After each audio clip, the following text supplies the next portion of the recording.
एक औरत इतनी वहशी और दरिंदी हो सकती है, इसके बारे में विचार भी नहीं उठता।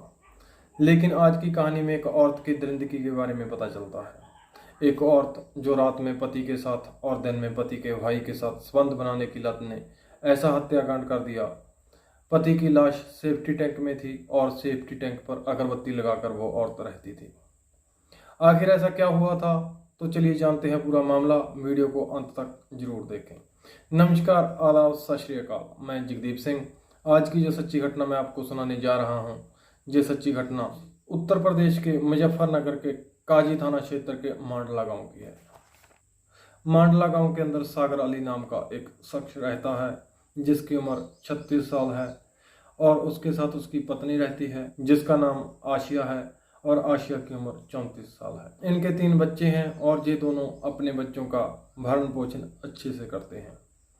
जो सागर अली है वो कपड़े की फेरी लगाता है, साइकिल पर कपड़ों को गांव-गांव, गली-गली बेचता है और अपने परिवार को पालता है। उसे ये नहीं पता कि उसकी पत्नी ही उसको धोखा देगी, उसके साथ ऐसा कृत्य करेगी। 6 जून 2022 को सागर अली घर से बाहर जाता है और वापस घर नहीं लौटता।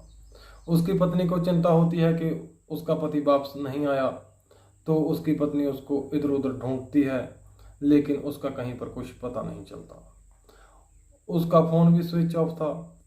उसकी पत्नी गांव के कुछ लोगों को साथ लेकर थाने में जाती है रिपोर्ट दर्ज कराने के लिए। पुलिस उनकी रिपोर्ट दर्ज कर लेती है और पूछताछ में जुट जाती है, लेकिन पुलिस को भी कुछ पता नहीं चलता। कुछ दिन गुजर जाते हैं।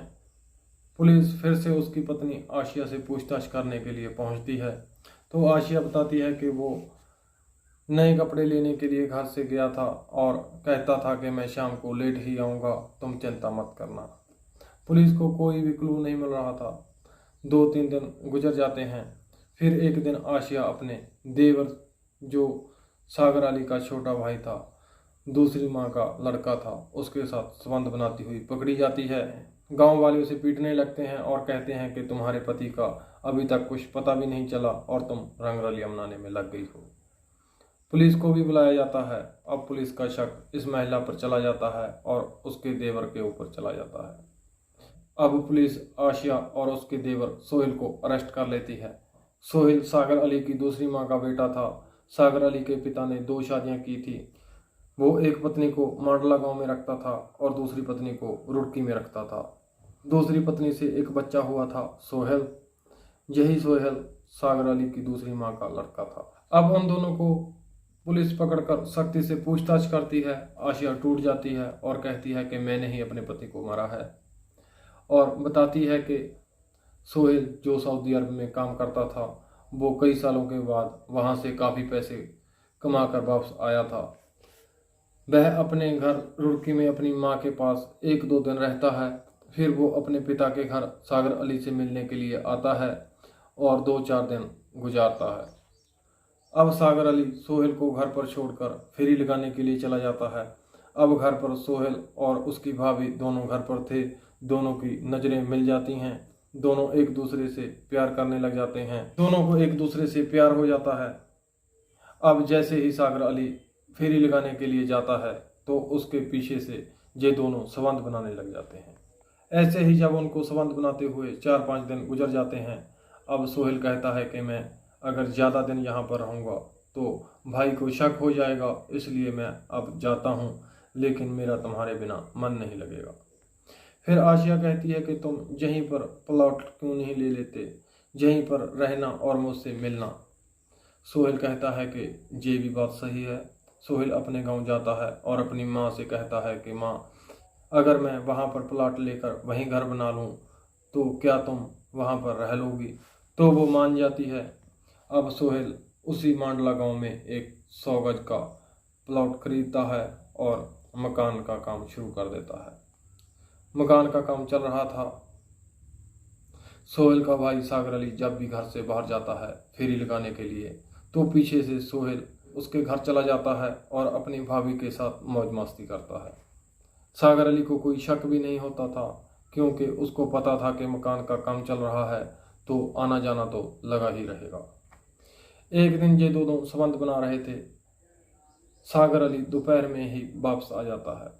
वो वापस आकर इन दोनों को नग्न हालत में देख लेता है तो वो आपे से बाहर हो जाता है और काफ़ी गाली गलौज करता है और अपने भाई को कहता है कि आज के बाद तुम मेरे घर मत आना, और अपनी पत्नी से कहता है कि तू ऐसा कृत्य कर रही थी, तुम्हें शर्म नहीं आई हो?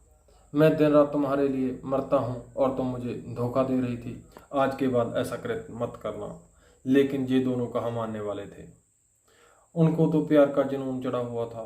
सागर अली सोचता है कि अब ये ऐसा कृत्य नहीं करेगी, ये मामला सिमट जाएगा। वो दोनों अभी भी एक दूसरे से संबंध बनाते हैं।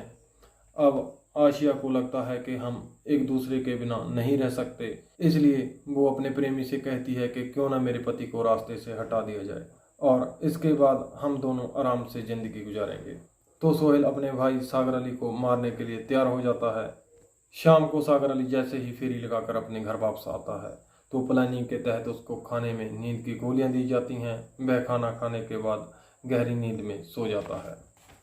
फिर दोनों प्रेमी प्रेमिका उसकी गर्दन को दबाकर उसको मौत के घाट उतार देते हैं। जैसे ही वो मर जाता है तो वहीं पर घर के अंदर एक सेफ्टी टैंक होता है, उसके अंदर डालकर ऊपर से ढक्कन लगा दिया जाता है। 1-2 दिन गुजरने के बाद उसके अंदर से बदबू आने लगती है। सोहेल और आशिया बात करते हैं कि इसके अंदर से तो बदबू आने लगी है, लोगों को पता चल जाएगा कि इसके अंदर क्या है। फिर आशिया सेफ्टी टैंक के ऊपर अगरबत्ती लगाती है, लेकिन उस गड्ढे में से बदबू बहुत ज़्यादा आने लगती है। सोहेल और आशिया बात करते हैं कि इस डेड बॉडी को कहाँ पर छुपाएं। फिर वो दोनों सोहेल का जो नया घर बन रहा था वहाँ पर एक गड्ढा खोदते हैं और रात के समय उस डेड बॉडी को सेफ्टी टैंक में से निकालते हैं और उस सोहेल के घर में जो गड्ढा किया था उसमें दफना देते हैं और सोचते हैं कि सुबह इसके ऊपर फर्श डाल देंगे। इसी बीच उन दोनों के मन में शैतानियत जागने लगती है और वो दोनों वहीं पर संबंध बनाने लगते हैं, लेकिन गांव के लोग उन दोनों को संबंध बनाते हुए देख लेते हैं और फिर वो दोनों को मारने पीटने लगते हैं। तभी वहाँ पर पुलिस आ जाती है और ये सारा मामला खुल जाता है।